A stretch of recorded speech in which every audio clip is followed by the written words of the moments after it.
जय Malhar news चॅनलच्या सर्व प्रेक्षकांना सपना चौधरीचा नमस्कार। नंदुरबार येथे राज्याचे उपमुख्यमंत्री राष्ट्रवादी काँग्रेस पक्षाचे अजित पवार हे पक्षाच्या मेळाव्याप्रसंगी दाखल झाले असता त्यांच्या उपस्थितीत नंदुरबार जिल्ह्यातील धडगाव तालुक्यातील मागील गेल्या 40 वर्षापासून काँग्रेस पक्षाशी एकनिष्ठ असलेले तथा धडगाव तालुक्याचे मिनी आमदार म्हणून ओळख असलेले नंदुरबार जिल्हा परिषदेचे सदस्य, माजी समाज कल्याण सभापती तथा काँग्रेस पक्षाचे विरोधी पक्षनेते रतन पाडवी यांच्यासह शेकडो कार्यकर्ते यांचा राष्ट्रवादी काँग्रेस पक्षात प्रवेश। नरेंद्र मोदींना थांबवण्यासाठी विरोधक एकत्र येत त्यांनी तयार केलेल्या इंडिया आघाडीचा खोटा फुंगा फुगवला होता। मात्र त्यात आता चारही बाजूने पाणी भरायला लागले आहे। त्यांच्यात एकवाक्यता नाही आहे। आताच त्याच्यात वाद सुरू झाले। या विरोधकांकडून 140 कोटी लोकांना न्याय देण्याचे काम होणार नाही, त्यामुळे मोदी सारखा कणखर तिसऱ्यांदा निवडून आणायचं सांगत उपमुख्यमंत्री अजित पवारांनी इंडिया आघाडीवर प्रहार केला आहे। नंदुरबारमध्ये आज राज्याचे उपमुख्यमंत्री अजित पवार यांच्या उपस्थितीमध्ये कार्यकर्ता मेळावा संपन्न झाला। या मेळाव्यात नंदुरबार जिल्हा परिषदेतील काँग्रेसचे विरोधी पक्षनेते रतन पाडवी यांनी आज उपमुख्यमंत्री अजित पवार यांच्या उपस्थितीमध्ये राष्ट्रवादीमध्ये प्रवेश केला आहे। तब्बल 40 वर्षांपासून काँग्रेसमध्ये दबदबा असलेल्या रतन पाडवींचा राष्ट्रवादी प्रवेश हा काँग्रेसचे आमदार माजी मंत्री केस पाडवींना जबरदस्त धक्का मानला जात आहे। रतन पाडवी बरोबरच भाजपाचा तालुका अध्यक्ष आकाश आहिरे यांनी देखील राष्ट्रवादीत प्रवेश केला आहे। याच मेळाव्याच्या व्यासपीठावरून अजित पवारांनी विरोधकांना टीकेचे लक्ष्य केले आहे। इंडिया आघाडीच्या फुगवलेल्या फुंग्यात चारही बाजूने पाणी भरत असून ममता बॅनर्जींनी स्वतंत्र लढावयास ठरवलं। नितीश कुमार लालू प्रसादांना सोडून गेले। पंजाबचे मुख्यमंत्री यांच्यात राहणार नाही असे जाहीर केले। केजरीवालांची तीच भूमिका अजून एक लोक बाहेर पडत आहे। त्यामुळेच मोदींना तिसऱ्यांदा निवडून देण्यासाठी सर्वांनी सज्ज राहण्याचं आवाहन त्यांनी कार्यकर्त्यांना केले। नंदुरबारच्या ऐतिहासिक झुंजार रांगड्या भूमीत राष्ट्रवादीचे मेळावा होत असून अलीकडच्या काळात लोकांची कामे करण्यासाठी आम्ही वेगळी राजकीय भूमिका घेतल्याचे यावेळी अजित पवार म्हणाले। स्वर्गीय यशवंतराव चव्हाणांनी नेहमी बेरजेचे राजकारण केले। वंचित शोषितांना न्याय देण्याचा त्यांचा प्रयत्न राहिला। त्यांच्याच पावलावर आम्ही पावले ठेवल्याचे यावेळी अजित पवारांनी सांगितले। मंत्रिमंडळात सर्व समाज आणि सर्व भौगोलिक क्षेत्रांना न्याय देण्याचा आम्ही प्रयत्न केला। देशाच्या अर्थमंत्री निर्मला सीतारामन यांनी अर्थसंकल्प सादर केला। देशातल्या दुर्लक्षित घटक शेवटच्या माणसाला डोळ्यासमोर ठेवून हा अर्थसंकल्प सादर झाला। 80 कोटी लोकांना मोफत अन्नधान्य देण्याचा कार्यक्रम हाती घेतला। शेतकऱ्यांच्या समाधानी केल्याखेरीज देशाचा आणि राज्याचा कायापालट होऊ शकत नाही, म्हणून बजेटमधून शेतकऱ्यांसाठी भरघोस योजना दिल्या गेल्या आहेत। देशात आजही एकना घर नाही, त्यामुळे 2 कोटी लोकांना राहण्यासाठी घराची योजना हातात घेतली आहे। माझ्या आदिवासी समाजाला बजेटमध्ये कमी हिस्सा मिळाला, त्यामुळे कालच्या पुरवणी मागणीमध्ये 2.5 ते 3 हजार कोटी आदिवासी समाजाला वाढवून दिल्याचे यावेळी अजित पवार म्हणाले। तापी नदीवरील उपसा योजना शासकीय खर्चातून दुरुस्ती करत आहोत। तापी पाडळसे धरणाला 4900 कोटीची सुप्रमा दिली। धरणाचे पाणी, उपसा सिंचन, विहिरीच पाणी शेतकऱ्यांच्या शेतापर्यंत पोहोचवण्याचा शासनाचा प्रयत्न आहे। लोकसभेच्या निवडणुका लवकर लागतील। वीज असणारा पंतप्रधान सर्वांना सोबत घेऊन जाणार म्हणून नरेंद्र मोदींची ओळख आहे। मागच्या काळात काय घडलं याच्यापेक्षा आगामी काळात तरुणांना संधी द्यायची आहे। आपल्याला जाती-जातीमध्ये एकोपा ठेवायचा आहे। मधल्या काळात मध्य प्रदेश, राजस्थान आणि छत्तीसगड मध्ये नरेंद्र मोदींच्या बाजूने कौल दिला। महाराष्ट्राची अर्थव्यवस्था 1 ट्रिलियन न्यायची आहे, असे यावेळी अजित पवार म्हणाले।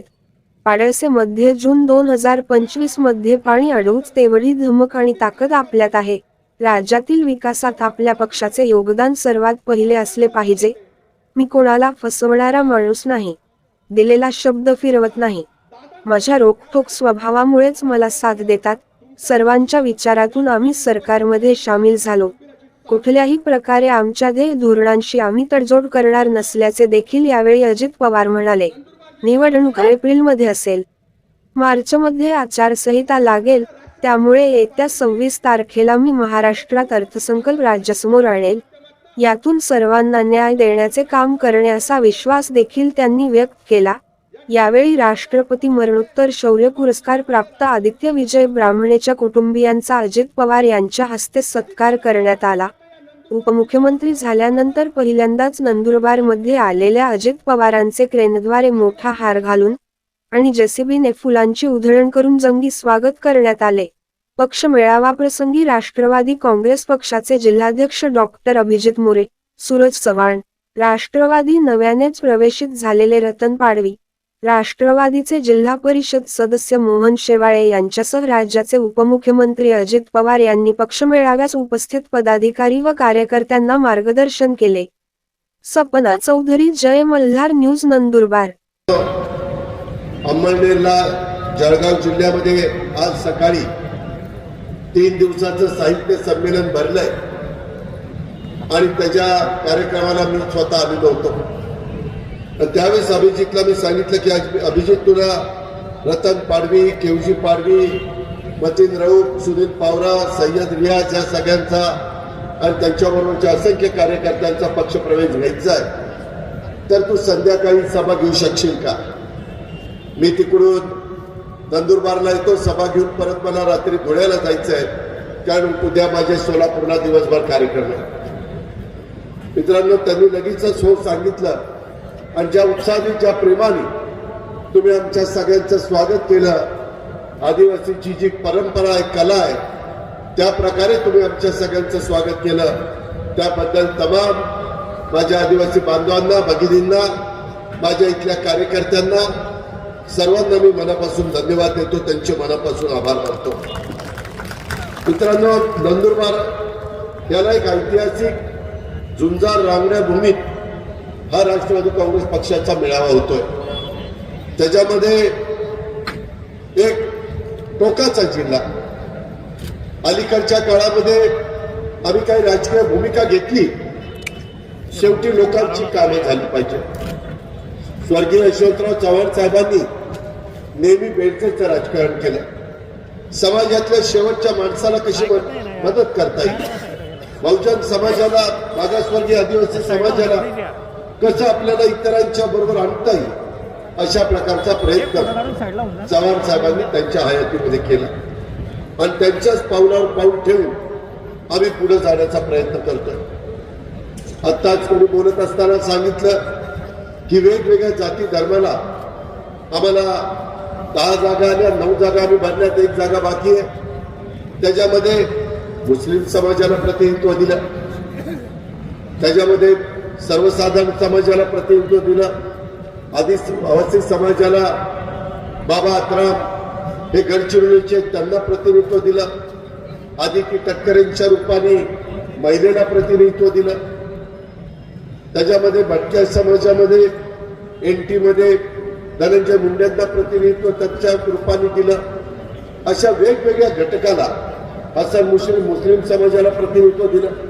अशा पद्धतीनं वेगवेगळ्या समाजाला प्रतिनिधित्व देण्याचा प्रयत्न, आणि मग त्याच्यात अनिल वैदास पण आपल्या खानदेशामधले असतील, पश्चिम महाराष्ट्र, कोकण, त्याच्यामध्ये विदर्भ, मराठवाडा, सगळ्या भागाला प्रतिनिधित्व देण्याचा प्रयत्न आम्ही केला। मित्रांनो, वेगवेगळ्या समस्या आहेत। कालच आपण बघितलं, देशाच्या अर्थमंत्री निर्मला सीतारामन यांनी अर्थसंकल्प सादर केला। समाजातला दुर्लक्षित घटक, शेवटचा माणूस, त्याला डोळ्यासमोर ठेवून नरेंद्र मोदी साहेबांच्या नेतृत्वाखाली हा अर्थसंकल्प सादर झाला। 80 कोटी देशातल्या लोकांना मोफत धान्य देण्याचा या वर्षीचा कार्यक्रम त्यांनी दिलेला।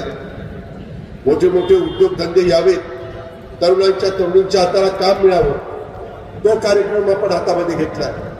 शेतकऱ्यांना खऱ्या अर्थाने समाधानी केल्याशिवाय देशाचा आणि राज्याचा कायापालट होऊ शकत नाही।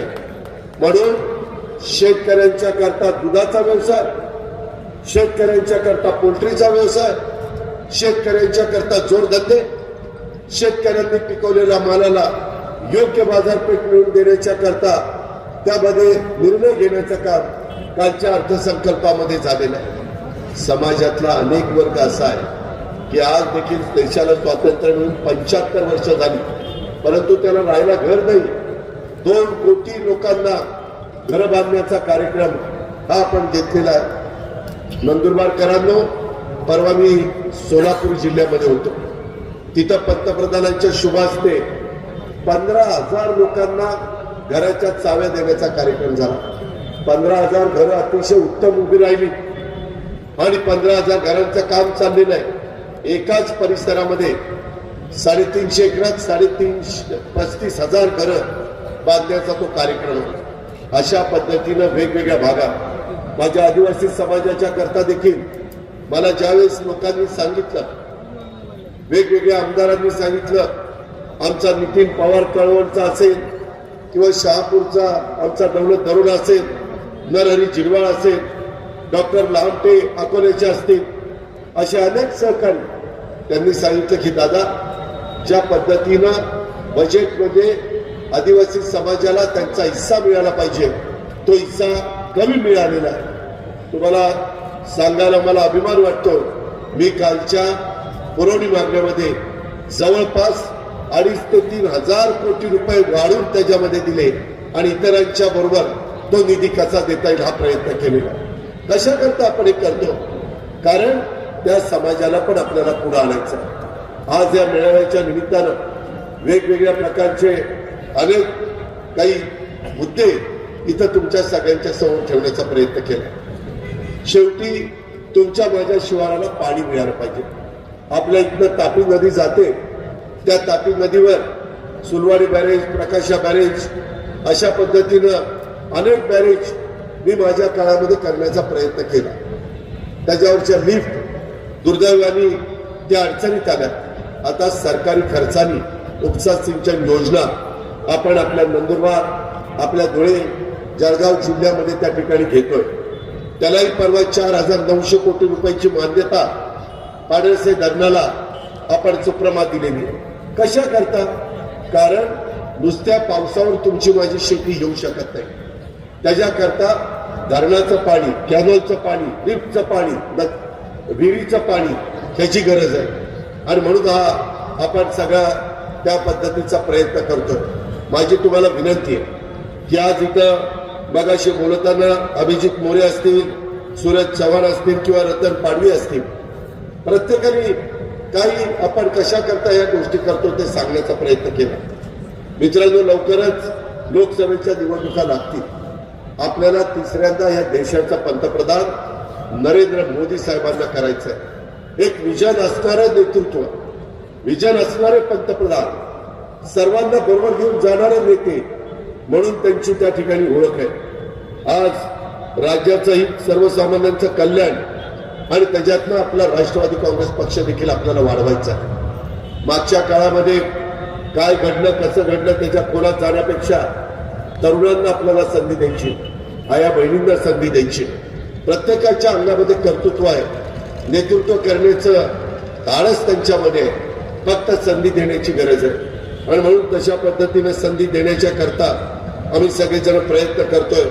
तुमच्या सगळ्या तालुक्यामध्ये आपण वेगवेगळे पदाधिकारी नेमले.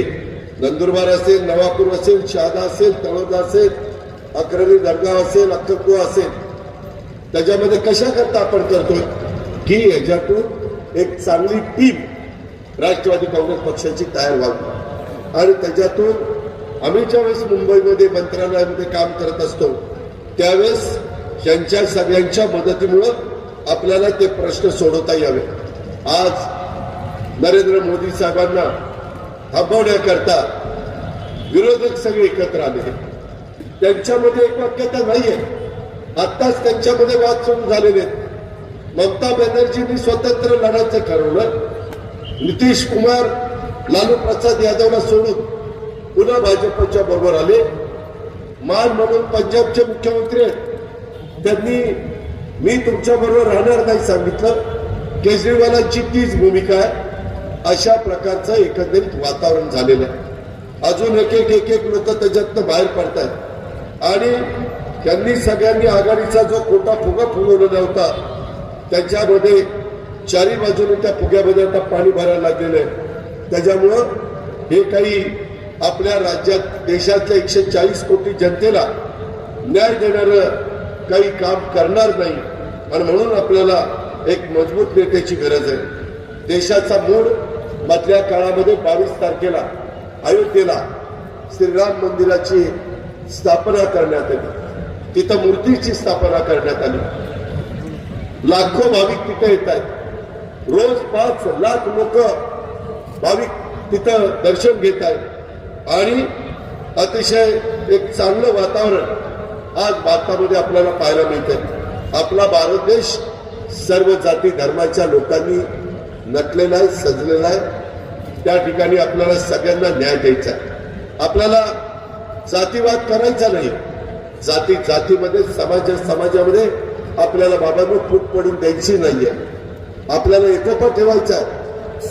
शेवटी आपण सगळेजण भारतीय आहोत. आणि त्याच्यामुळं मधल्या काळात विधानसभेच्या ज्या निवडणुका झाल्या त्याच्यात मध्य प्रदेश, राजस्थान, छत्तीसगडच्या निवडणुकीमध्ये त्या भागातल्या करोडो जनतेने नरेंद्र मोदी साहेबांच्या बाजूनी जनतेने कौल दिलेला आहे. मिझोराम, तेलंगणामध्ये देखील मोदी साहेबांच्या विचाराची मतं वाढलेली आहे. आज मोदी साहेबांच्या नेतृत्वाखाली देशाचा विकास चालला. महाराष्ट्राची अर्थव्यवस्था पण आपल्याला $1 ट्रिलियन वर द्यायची आहे. आपला पक्ष हा महामानवांच्या विचारावर पक्षाची वाटचाल चालली.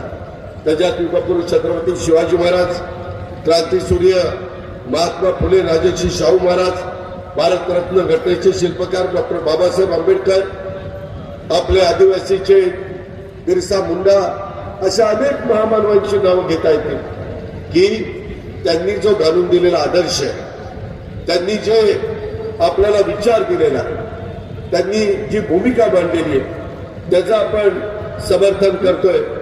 आपलं सर्वांचं व्हिजन क्लिअर असलं पाहिजे. मी एक काम करणारा कार्यकर्ता आहे. मी जे बोलतो ते काम करून दाखवतो. आज मी तुम्हाला सांगतो, पाडळसे धरणावर आम्ही सगळेजण पाहणी करायला आलेलो. तिथं बघितल्यानंतर अधिकारी, कॉन्ट्रॅक्टर, लोकप्रतिनिधींशी चर्चा केली. मी तुम्हाला सांगतो, ते धरण 25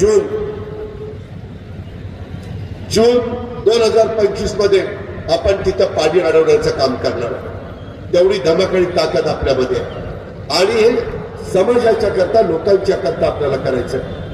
शेवटी तुम्हाला पाणी मिळाल्याशिवाय शेतीला खऱ्या अर्थाने माझा शेतकरी, बहादर शेतकरी चांगल्या प्रकारची शेती करू शकत नाही. त्याकरता आपल्याला राष्ट्रवादी काँग्रेस पक्षाला साथ द्यायची. राज्याच्या विकासात आपल्या आणि आपल्या पक्षाचं योगदान हे अतिशय पहिल्या क्रमांकाचं असलं पाहिजे. माझं स्वतःचं तर व्हिजन क्लिअर आहे. राज्याच्या सर्वांगीण विकास हेच राष्ट्रवादी काँग्रेस पक्षाचं ध्येय आहे. आणि त्यामुळं आपल्या ध्येयापासून आपण यत्किंचितही बाजूला जायचं नाही. मी गेले 30-35 वर्ष राजकारण, समाजकारण करतोय. मी अतिशय शब्दाचा पक्का माणूस आहे. दिलेला शब्द फिरवणं, कुणाला फसवणं, कोणाला खेळवत ठेवणं हे माझ्या रक्तामध्ये नाहीये. माझं सगळं काम रोखोक असतं. चांगल्याला चांगलं, वाईटाला वाईट जागेवर फटकवणारा मी एक कार्यकर्ता आहे. माझ्या या रोखोक स्वभावामुळेच अनेक वेळा मला अतिशय लोक मनापासून साथ देतात.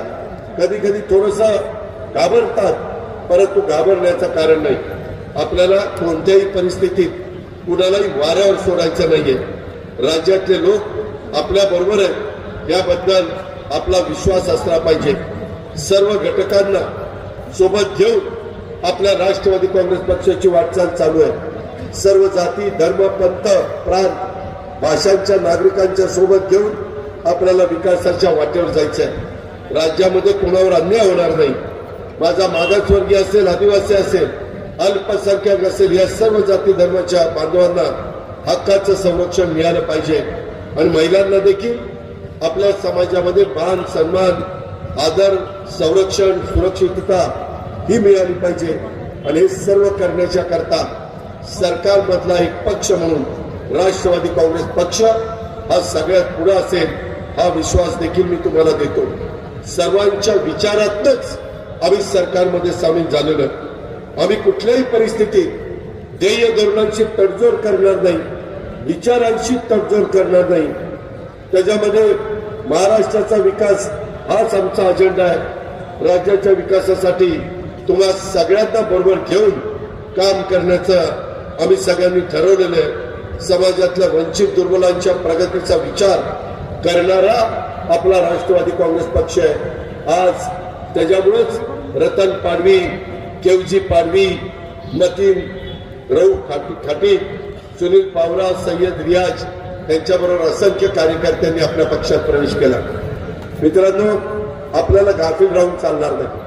आपल्याला फार कमी वेळ आहे. निवडणुका कदाचित एप्रिलमध्ये येतील, मार्चमध्ये आचारसंहिता लागेल. मी उद्याच्या काळामध्ये जसं कालचा अर्थसंकल्प निर्मला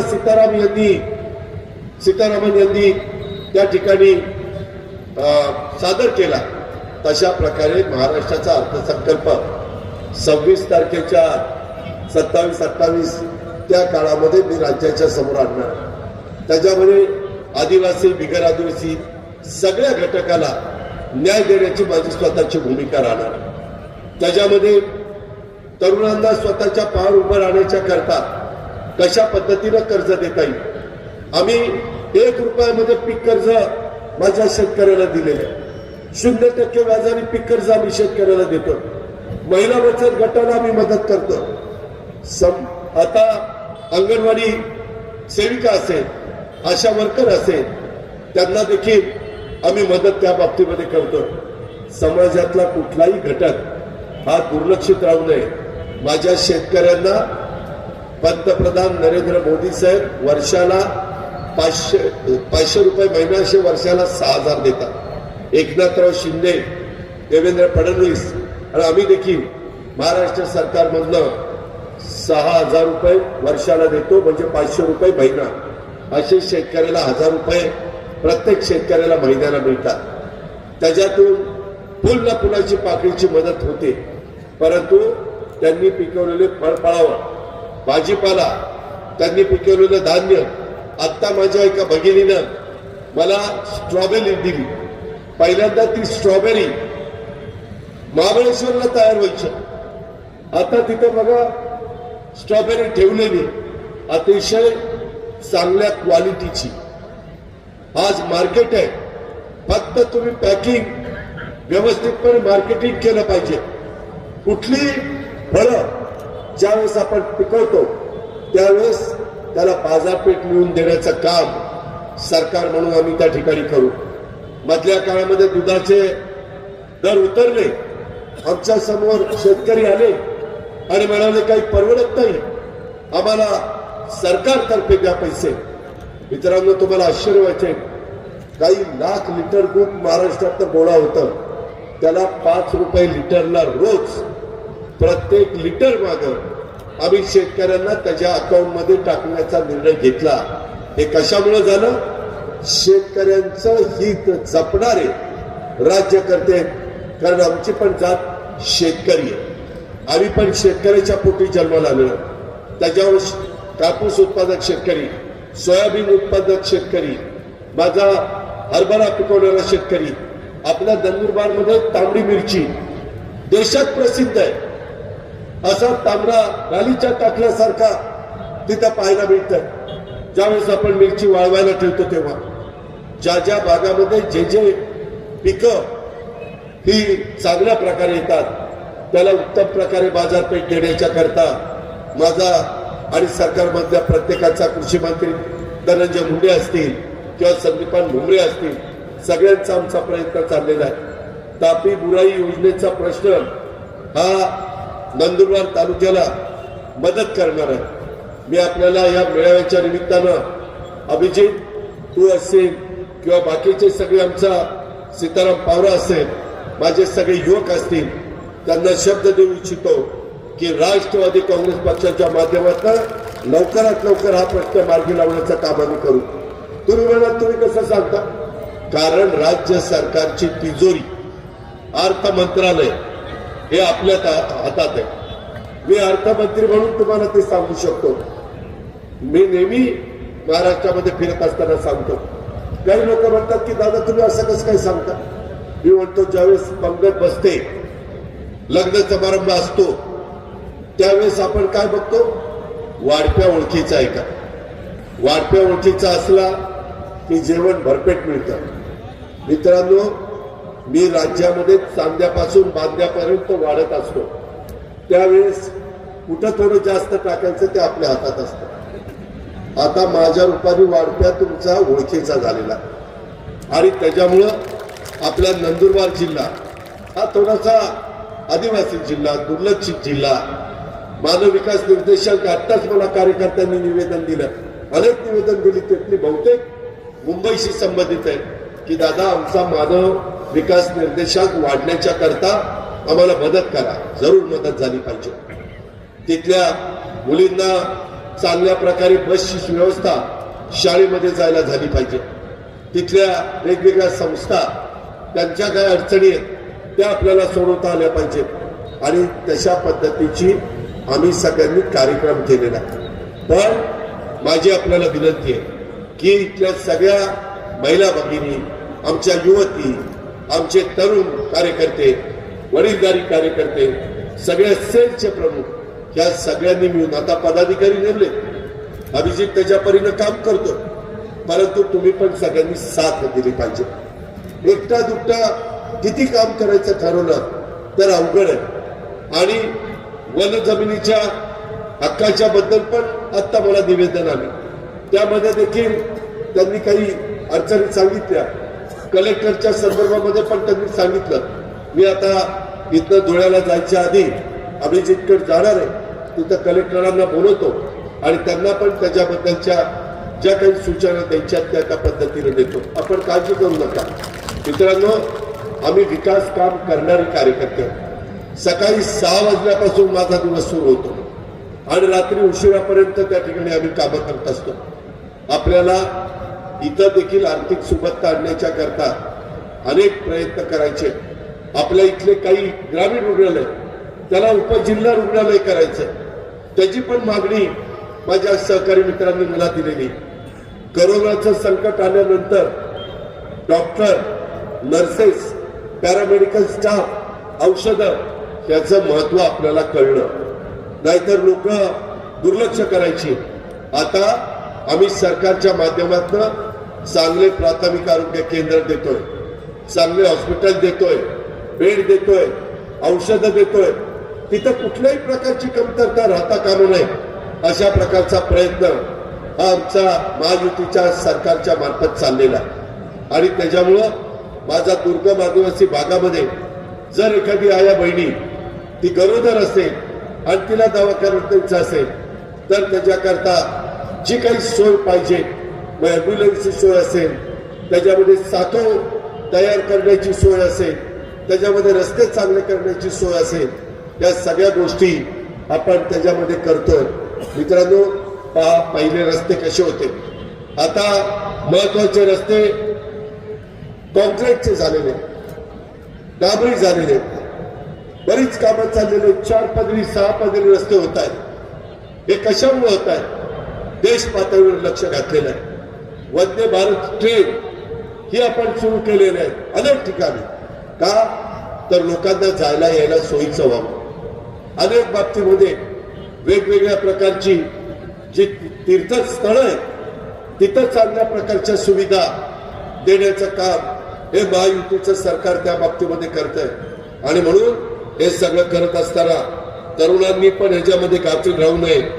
तरुणांनी देखील अतिशय त्यांच्यामध्ये जोश असतो, उत्साह असतो, ईर्ष्या असते, सळसळत रक्त असतं.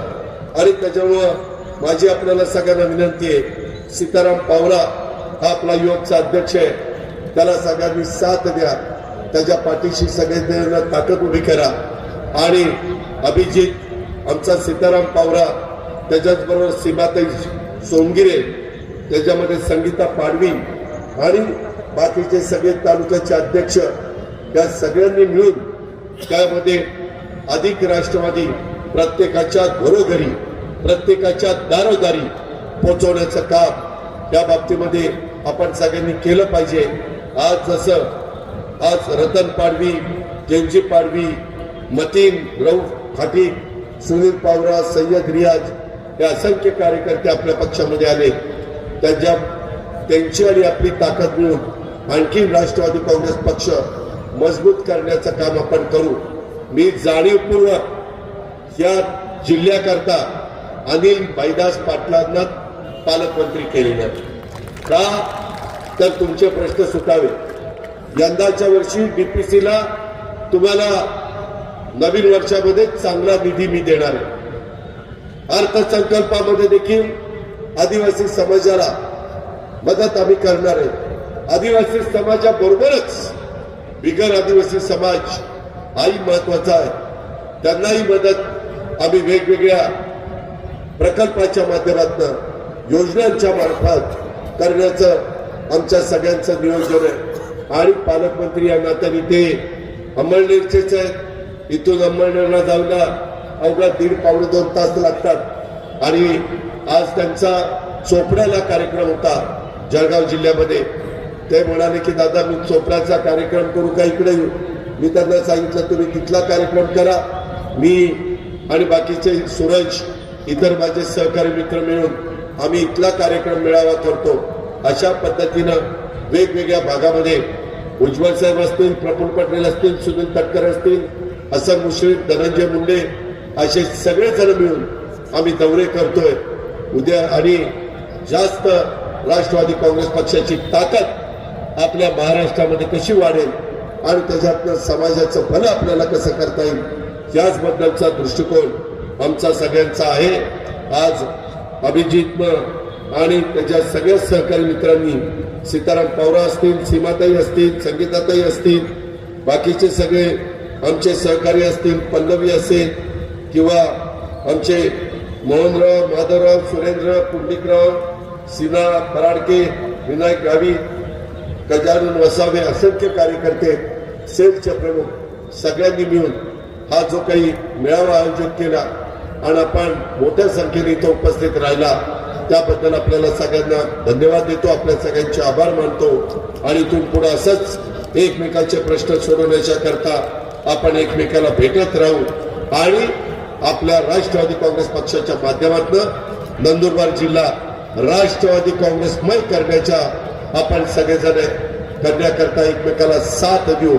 ती साथ आपण सगळ्यांनी द्यावी. कुठल्याही ज्या प्रश्नाला तथ्यहीन प्रश्न विचारून कारण नसताना तुम्ही लोकांच्या मध्ये संभ्रमावस्था करतात तसं काहीही नाहीये. उगीच कारण नसताना गैरसमज पसरवण्याचं काम पत्रकार मित्रांनी करू नये अशा पद्धतीची माझी त्यांना विनंती आहे.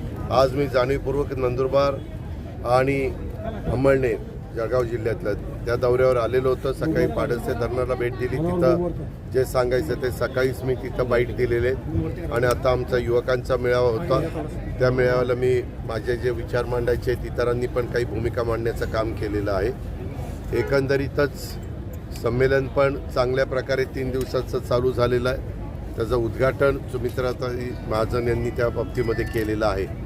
आणि माझा नेहमीच प्रयत्न असतो साहित्य, कला, संस्कृती, क्रीडा याही क्षेत्रामध्ये राज्यामध्ये वेगवेगळ्या भागात अशा प्रकारचे कार्यक्रम झाले पाहिजे आणि त्याच्यातून त्याही क्षेत्रामध्ये काम करत असणाऱ्यांचं जे काही त्यांच्या अंगामध्ये गुण आहेत ते गुण समाजाच्या पुढं कसे येतील, त्यांचे विचार समाजाच्या पुढं कसे येतील याबद्दलचा प्रयत्न हा वेगवेगळ्या संस्था करत असतात आणि त्यांना राज्य सरकार मदत करत असतं त्या आणि अशा प्रोत्साहन पण देत असतं.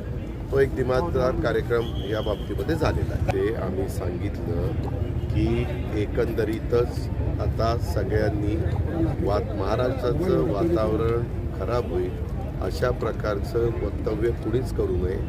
महाराष्ट्राने नेहमी सुसंस्कृतपणा जपलेला आहे. तो आपल्याला स्वर्गीय यशवंतराव चव्हाण साहेबांनी शिकवलेला आहे. ती आपल्या महाराष्ट्राची परंपरा आहे. कुणी आरे म्हटलं की दुसऱ्यांनी कारे म्हणायचं. ह्याच्यातून तुम्ही पण पत्रकार मित्र तेच प्रश्न विचारत असतात. वास्तविक इतर अनेक महत्त्वाचे प्रश्न आपल्या सगळ्यांच्या समोर आहेत आणि मी नेहमी हे जे काही वाचाळवीर काही बडबडत असतात, आज जर कुणी कुणाच्याबद्दल चुकीचं बोललं तर ते समाजाला पण अजिबात आवडत नाही. समाज पण शांत बसून ह्याची नोंद घेत असतो आणि म्हणून एकंदरीतच सर्वांनीच कुठल्याही बाबतीमध्ये काम करत असताना प्रत्येकाला संविधानाने आपली आपली भूमिका मांडण्याचा अधिकार डॉक्टर बाबासाहेब आंबेडकरांनी आपल्याला दिलेला आहे संविधानाच्या माध्यमातून. परंतु त्या अधिकाराचा वापर करत असताना कुणाची मनं दुखवणार नाही. आपल्या मनामध्ये जो काही न्याय कुणाला द्यायचा आहे तो न्याय कायद्याच्या नियमाच्या चौकटीमध्ये राहून कसा देता येईल अशा प्रकारचा प्रयत्न केला पाहिजे. ही आपण मला माहिती दिलेली आहे. मी उद्याच्याला सोलापूर जिल्ह्याच्या दौऱ्यावर आहे. परवा दिवशी पण मी असंच कुठं बाहेर दौऱ्यावर आहे. मी सोमवारी कदाचित मुख्यमंत्री महोदय कॅबिनेट घेणार आहे. त्यावेळेस कृषी विभागाची ज्यावेळेस आम्हाला संपूर्ण पीक पाणीचा माहिती देतात. डिकले इथं कोण डिकले तू जवळ थांबत चल. या भागामध्ये यांचा अशी तक्रार आहे 3000 शेतकऱ्यांना पीक विम्याचे पैसे उत्पादक शेतकऱ्यांना पपई केळी आणि केळी त्याच्याबद्दलचे नंदुरबार जिल्ह्यातले मिळाले नाहीत. म्हणजे मी त्याच्याबद्दलची माहिती घेतो आणि कशा प्रकारे मदत करता येईल मार्ग काढता येईल हा अवश्य कारवाई येथे आज चाललेला नाही आहे. जर कुणाच्याबद्दल काही वेगळ्या प्रकारची माहिती आली काही सोर्समधनं त्यांना माहिती मिळाली तर आपल्या महाराष्ट्रामध्ये CIDला पोलीस खात्याला अँटी करप्शन ब्युरोला EOWला या वेगवेगळ्या आपल्या चौकशी करणाऱ्या ज्या संस्था आहेत पोलिसांशी संबंधित त्यांना चौकशी करण्याचा अधिकार आहे. GSTला पण त्यांच्याकडं काही माहिती आली तर बाबा यांनी GST भरला की नाही हा बघण्याचा अधिकार आहे. एक्साईजच्या बद्दल पण तसंच आहे. तशा पद्धतीनं केंद्रातल्या पण काही संस्था आहेत त्यांना स्वायत्तता आहे. इन्कम टॅक्स असेल ED असेल त्याच्या संदर्भातल्या इतर वेगवेगळ्या CBI असेल त्याच्यामध्ये अशा वेगवेगळ्या संस्था आहेत त्या त्यांचं काम करत असतात. जर चौकशी करताना ज्यांची चौकशी केली जाते त्याच्यामध्ये काहीच जर तथ्य नसेल तर त्यांना काहीच होत नाही. तथ्य असेल तर त्या संदर्भातली पुढची ॲक्शन होते. ची नाव घेऊन मला कशाला विचारताय? माझं मन मला मत विचारा ना. एवढ्या मोठ्या महाराष्ट्रात 100-200 लोक रोज काहीतरी बोलणार आणि हा असं बोलला तुमचं काय मत आहे मला काय घेणं देणं. ज्यावेळेस एखादं पीक मोठ्या प्रमाणावर येत असतं त्याच्यातनं मार्केट जर व्यवस्थित असलं तर शेतकऱ्यांना ते व्यापारी माल घेतात माल घेऊन जातात. आत्ता पण मी तिथं बसलो होतो तेव्हाच मला एका माझ्या महिला भगिनीनं स्ट्रॉबेरी दिली. इतकं सुंदर आकर्षक अशा प्रकारचं पॅकिंग केलेलं होतं आणि त्या स्ट्रॉबेरी होती. आपल्याला त्याच्या आधी नेहमी स्ट्रॉबेरी ही फक्त महाबळेश्वरच्या परिसरात होती हे ज्ञात होतं. परंतु तसं नाही आहे. आपल्यातला शेतकरी त्यानं आधुनिक पद्धतीची शेती केली नवीन तंत्रज्ञानाचा वापर केला तर तो काय करू शकतो ही अनेक उदाहरणं आपल्यासमोर आहेत. आत्ता आपण जे बोलताय आम्ही ज्यावेळेस कॅबिनेटच्या निमित्तानं बसत असतो दर आठवड्याला त्यावेळेस ज्या जिल्ह्यातनं येऊन प्रतिनिधित्व करत असतात मंत्रीगण तिथल्या काही समस्या असेल तर त्या सांगत असतात. कधी काही तुमच्यासारखे पत्रकार देखील आम्हाला विचारत असतात. जसं मगाशी यांनी पपईचा आणि केळीचा प्रश्न उपस्थित केला. आता तुम्ही मिरचीचा केला आहे. आता त्यामध्ये तथ्य आहे का नाही याची मी पडताळणी करून बघीन. प्रश्न विचारण्याचा जरूर तुम्हाला अधिकार आहे परंतु त्याच्यातनं माहिती घेऊन शेतकऱ्याला मदत कशी होईल हे आमचं काम आहे सरकार म्हणून. ते काम पार पाडण्याच्या करता मी त्यामध्ये लक्ष घालेन.